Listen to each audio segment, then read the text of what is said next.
સાબરકાંઠા જિલ્લા પોલીસે આંતરરાજ્ય બાળ તસ્કરી કરતી ગેંગના આરોપીઓને કોર્ટમાં રજૂ કર્યા હતા. કોર્ટે આરોપીઓના 12 દિવસના રિમાન્ડ મંજૂર કર્યા છે. ડીવાયએસપી સ્મિત ગોહિલે જણાવ્યું હતું કે રિમાન્ડ દરમિયાન આરોપીઓએ જણાવ્યું હતું કે અત્યાર સુધી 12 જેટલા બાળકોની તસ્કરી કરાઈ છે અને આ બાળકો સ્થાનિક વિસ્તારમાંથી ચોરી લેવામાં આવ્યા હતા. સાબરકાંઠા સહિત રાજસ્થાન અને મુંબઈ સુધી વિસ્તરેલા રેકેટને ખુલ્લું પાડવામાં પોલીસે પ્રારંભિક સફળતા પ્રાપ્ત થઈ છે. આગામી દિવસોમાં વધુ વિગતો બહાર આવે તેવી શક્યતા છે.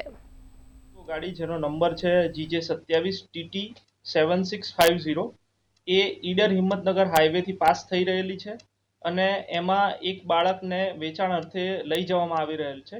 એ હકીકતને આધારે વોચ તપાસમાં EH2ની ટીમ હતી અને આ જે ઇકો ગાડી છે એને લગભગ સાંજના 7:30 થી 8ના અરસામાં રાજપુર ગામના પાટિયા પાસે અટકાવેલ હતી, જેમાં કુલ 5 ઈસમ બેસેલા હતા, જેમાં એક મહિલા અને 4 પુરુષ હતા અને એમની સાથે લગભગ 1 માસની ઉંમરનું ફિમેલ બાળકી મળી આવેલી હતી.